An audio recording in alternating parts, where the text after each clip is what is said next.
بسم اللہ الرحمن الرحیم۔ السلام علیکم دوستو، آر ڈی سٹوریز میں خوش آمدید۔ پیغمبر اسلام کی بعثت سے قبل انسانیت حکمرانوں کے ظلم و تشدد سے کرا رہی تھی۔ اس مظلوم دنیا نے کیا کیا مظالم سہے اور کیسی کیسی روشیں اختیار کی، اس کا اندازہ لگانا مشکل ہے۔ دنیا ایک مست ہاتھی کی طرح ہو گئی تھی۔ ایسا لگتا تھا کہ انسانیت اب تباہ ہو کر رہے گی۔ انسان اپنی خواہشات کے آگے مجبور تھا۔ رسم و رواج کی غلامی سے نکلنا اس کے لیے دشوار تھا۔ دنیا کے تمام مذاہب اپنی اصلی شکل کھو چکے تھے۔ یہودیت کچھ بے جان رسموں کا مجموعہ تھا جس میں زندگی کی کوئی رمق باقی نہ تھی۔ روم کے نصرانیوں کی بت پرستی اس کے خون میں گل گئی تھی، اور حضرت عیسیٰ علیہ السلام کی تعلیمات اسی مشرق کے ملبے تلے دبی ہوئی تھی۔ جاہلیت اور نفس پرستی کی وجہ سے ان کی اخلاقی حالت نہایت ناگفتہ بات تھی۔ شراب نوشی، عورتوں کا عریان رقص، لڑکیوں کو زندہ دفن کر دینا، لاتعداد بیویاں رکھنا اور والد کے مرنے کے بعد دیگر چیزوں کی طرح اپنی ماؤں کو بھی آپس میں بانٹ لینا اور بیویاں بنا کر رکھنا یا فروخت کر دینا عام تھا۔ اور پھر وہ وقت آ ہی گیا۔ عرش و کرسی جھوم اٹھے، زمین و آسماں خوشیوں سے مچلنے لگے۔ آفتاب و مہتاب اور کہکشاں کے حسن و جمال کو مزید دوبالا کر دیا گیا۔ کلیاں مسکرا اٹھیں، پھول کھل پڑے، بلبل نے ترانے گائے اور رحمت سرکار کی مبارک بادیاں پیش کرنے لگی۔ اخوت و محبت، رحمت و شفقت، عدالت و مساوات کی بدلیاں ہر سو چھانے لگی۔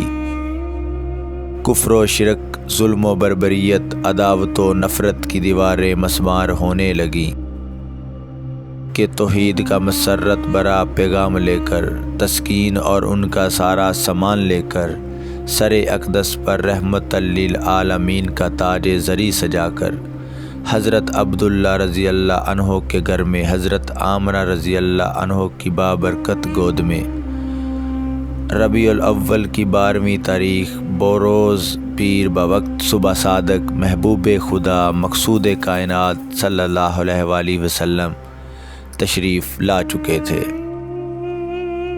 وہ تشریف لائے سویرے سویرے، گلے مل رہے تھے اجالے اندھیرے۔ رب سے بچھڑوں کو رب سے ملا دیا، دشمنوں اور خون کے پیاسوں کو شیر و شکر بنا دیا، انصار و مہاجرین کو رشتہ اخوت میں جوڑ دیا۔ گورے کالے، عرب و عجم، رنگ و نسل، امیر غریب، صغیر کبیر تھا کہ وہ محکوم بادشاہ۔ رایا آقا غلام کے فرق کے امتیاز کو مٹا دیا اور وحدیت کی حسین اور دائمی توڑنے پر ہو کر سب کو ایک ہی معبود کے حضور ایک کھڑا کر دیا۔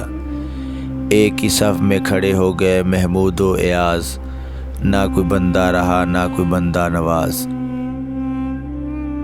جب جب ماہ ربیع الاول کا چاند نظر آتا ہے، ہم اسی حسین تصورات میں گم ہو جاتے ہیں اور عشق رسالت میں غرق ہو کر پکار اٹھتے ہیں۔ صبح طیبہ میں ہوئی، بڑھتا ہے باڑا نور کا، صدقہ لینے نور کا آیا تارا نور کا۔ محترم ناظرین، مختلف روایات میں سرکار دو عالم صلی اللہ علیہ وآلہ وسلم کی ولادت کی جو تاریخ ملتی ہیں، ان میں 2، 8، 10، 12، 17، 18 اور 22، لیکن زیادہ تر علماء 12 ربیع الاول پر متفق ہیں کہ حضور علیہ الصلوۃ والسلام کی پیدائش 12 ربیع الاول پیر کے دن ہوئی۔ حضور کی شان کیا ہی شان ہے۔ الف نے کہا نور والا آ گیا، بے نے کہا بانی اسلام آ گیا۔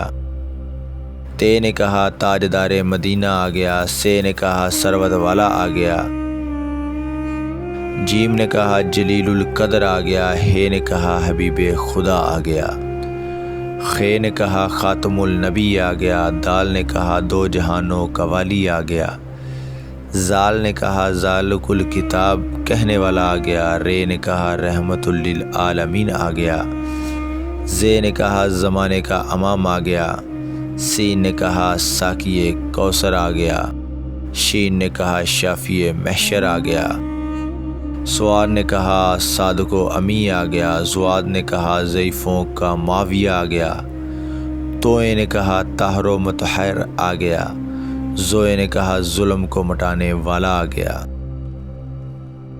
عین نے کہا عرب کا تاجدار آ گیا، غین نے کہا غریبوں کا معاویہ آ گیا، فے نے کہا فقیروں کا مولا آ گیا، قاف نے کہا قرآن والا آ گیا، کاف نے کہا کالی کملی والا آ گیا، لام نے کہا لوح و قلم والا آ گیا، میم نے کہا محمد رسول اللہ آ گیا، نون نے کہا نبیوں کا سردار آ گیا، واؤ نے کہا چہرے والا آ گیا، ہے نے کہا ہادی برحق آ گیا، اور یہ پکار اٹھا یکتا اور انوکھی شان والا آ گیا۔ سب سے پہلے اللہ تعالیٰ نے حضرت محمد صلی اللہ علیہ وسلم کے نور کو پیدا کیا، اور یہ نور اللہ کے سامنے سجدہ کرتا، پھر اللہ تعالیٰ نے اس نور کے 4 حصے کیے۔